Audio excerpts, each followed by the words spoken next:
Alright, in this video, I'm going to be going over 5 different anime recommended by friends of mine. Yes, these anime videos are tanking. Yes, I'm just kind of doing different framing devices so I can have an excuse to talk about 5 anime. I just love talking about anime. So we're just going to keep trying this format, even though nobody wants to watch this. Anyway, I asked my friends for recommendation for anime, and we're just going to go through 5 of them. The first one is Turning Girls. This one is a very obscure one from... basically, the story behind it is that Studio Trigger asked some of their female staff who aren't animators to just make an anime with basically no budget. And it's pretty charming. Extremely limited animation. And it's just about 4 ladies nearing 30. One's a fujoshi, one's a wannabe idol, one is like the hot one who always gets all the men, and then one is like a cosplayer. Very simple stuff. They're like 5 minutes long episodes, like 7 episodes. Some pretty funny scenes. Some highlights include the fujoshi woman writing in her mind fan fiction for a cup of hot water and a cup of cold water. That was pretty funny. Also, the wannabe idol lady who gets caught like live streaming by her mom and like told to shut up, because she's being too loud. Honestly, that character I think could have been like a whole show. Basically, I didn't lose my time. It's like 5 minutes, like half an hour to watch it all, and considering it was made by people who don't animate, pretty fun. I had a good time with it. All right, the second anime I chose is the 2-episode OVA for Yokohama Kaidashi Kiko, which this is a manga I really love. And actually, in one of my videos, I was like, man, wouldn't it be great if there was an anime for this? Yeah, it turns out there was an anime, like, made in 1998 or whatever. So I just had no idea it existed. I gotta say, it is a perfect adaptation. It is about an android woman who runs a cafe, and the setting is basically, there was sort of like a kind of post-apocalyptic sort of event on the Earth. A lot of it is flooded. It's like soft sci-fi. I mean, there's androids, but it's a very just like melancholy, sweet slice of life show. Just about the passing of time. I always describe the vibe of this series as like watching clouds go by, watching a sunset, watching the wind blow, the grass. Like, that is the vibe of this. For some people, that's gonna be very boring. Not for me, though. I eat this shit up. It is gorgeously animated. Like, the colors, the scenery. So beautiful to look at. And man, just like that 1998, like, OVA quality animation. God, it just looks breathtaking. And they picked some good stories to adapt from the manga. I've always found this manga really charming. It just makes you feel like, you appreciate, I don't know, life and the passing of time, enjoying a good beverage, a warm beverage, or just, looking at pretty nature. It's just stuff like that. Good fucking vibes, man. I know there's another OVA sequel. I think it's another two episodes. I'll have to watch that at some point. It really lived up to what I was hoping the adaptation of this manga would be, and it was perfect. All right, the third anime I chose is Space Patrol Luluco. This is a short form anime series by Studio Trigger. Each episode is like 7 minutes long. There's like 13 episodes. But basically, it's about this girl named Luluco, who is the daughter of a space patrol detective, basically, who gets frozen and his like brain gets cut in half on accident. And she has to basically become a space patrol person, even though she just wants to be a normal girl. It's a very silly, fun, bombastic show. It's basically like a celebration of Studio Trigger because they have a lot of little cameos, like from Little Witch Academia. They reference Kill la Kill. There's a bunch of stuff actually that I have not seen. Like, I have not seen Inferno Cop, although I think I should. So a bunch of, little cameos here and there. Really entertaining. It's got that great Trigger, just super energetic, ridiculous animation. The jokes are really funny. The timing is really funny too because it's so short. The jokes are just like rapid fire. Some really great voice performances in there that I really enjoyed. I will say, like, because I just have not seen a lot of these Studio Trigger projects that are being referenced, I think I preferred it when it was more about the original characters like Luluco and her friends. And then when it started going into like cameo, like, oh, this is this episode for this show and this for this, I was a little like, okay, yeah, it's not really landing as much for me, just because I'm not a Studio Trigger expert, although I should watch more of their stuff. But I mean, it's so short that it was just like a breeze to watch through, and yeah, overall I can't complain. Really fun, great animation for what it is, and just has that very infectious, silly energy. Had a good time. Okay, anime number 4 I picked from my friend's recommendations was Takopi's Original Sin.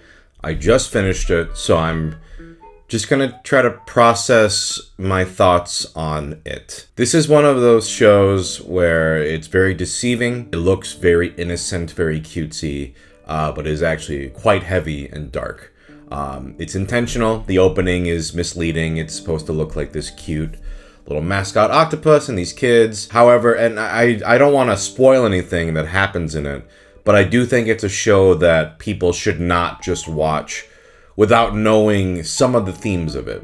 In this case, self-harm is a pretty, and it's even, I think, there's even a sort of warning or disclosure before it anyway. But it is something that I think people definitely should know about before watching it. The basic gist of it is this little alien creature who looks like an octopus comes to Earth. He meets this girl, and he's like, I want to make you happy. And then she names him Takopi. He's got all these fun little gadgets, and you find out sort of like, what's been going on.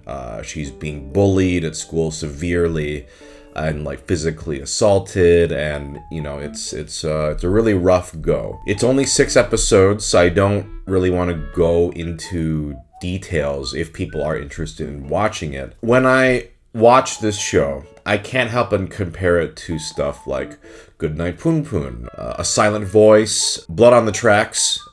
These are all series that deal with very traumatizing subject matter in very different ways. Goodnight Poon Poon, I think, is a pretty, probably the closest thing I could think of to the sort of tone of this, where Goodnight Poon Poon has it's a very cartoony, simple, cutesy, main character, but it's a very heavy manga for those who have not read it.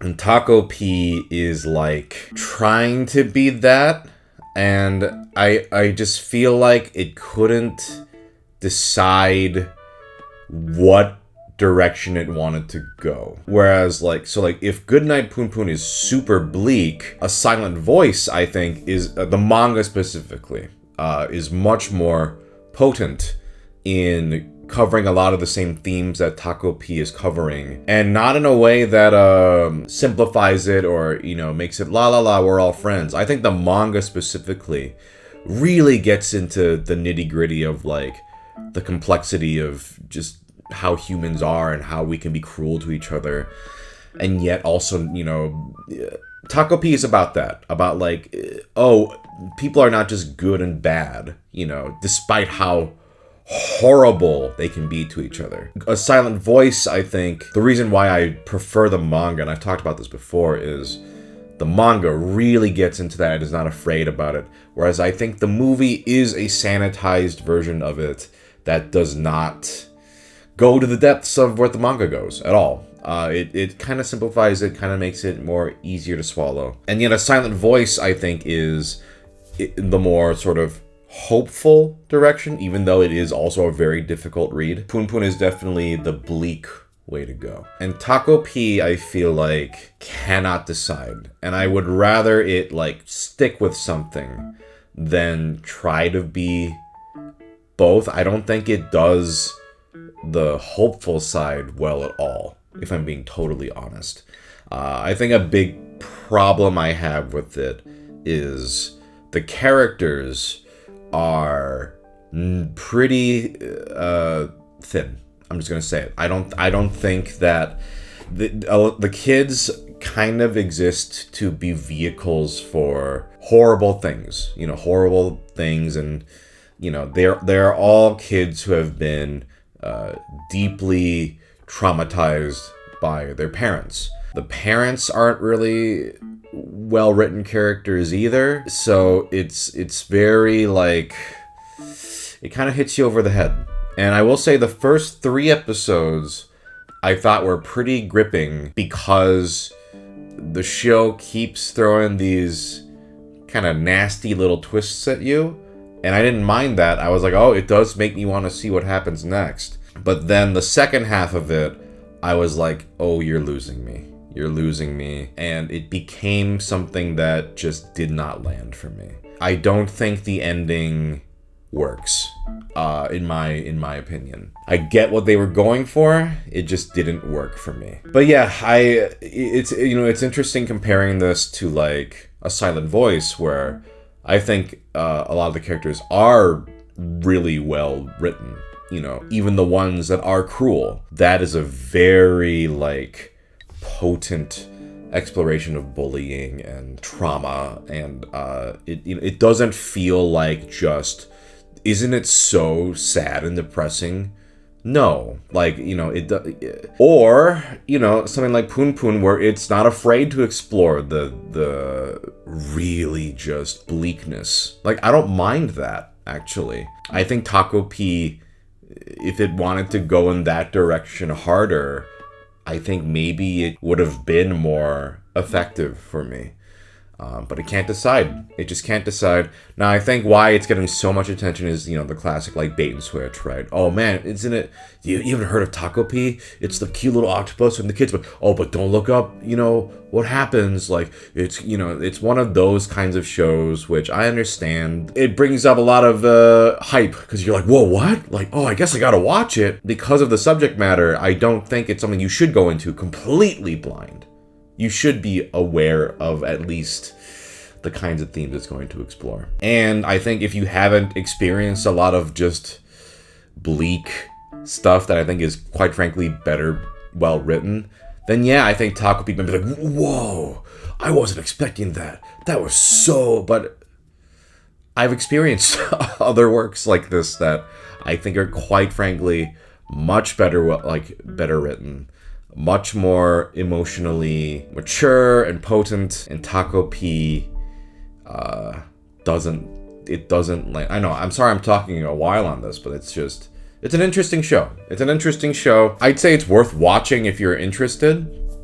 I think it's gonna be a pretty divisive show as well, but it didn't land for me. It's like if Kirby got to witness and learn about the depths of human cruelty. Check out Takopi. It's a real laugh and a half. And the final show I picked is Rilakkuma and Kaoru. This is a stop-motion animated show. 13 episodes, 12-minute episodes. This is a really charming show. It's basically about a office lady named Kaoru.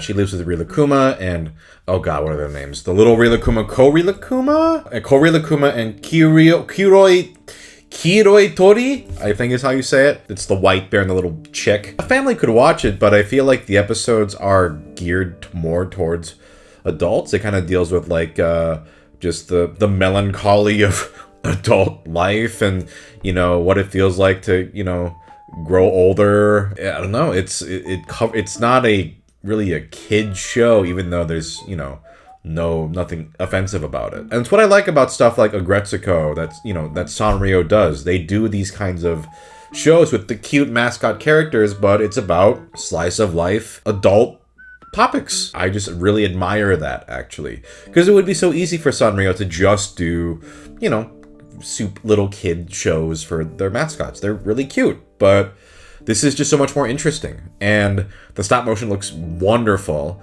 What I love about stop motion is it just makes me want to go to places that don't exist, like their neighborhood and it looks so real in a sense, and yet so just cute. I really enjoyed this a lot. I had a wonderful time watching it.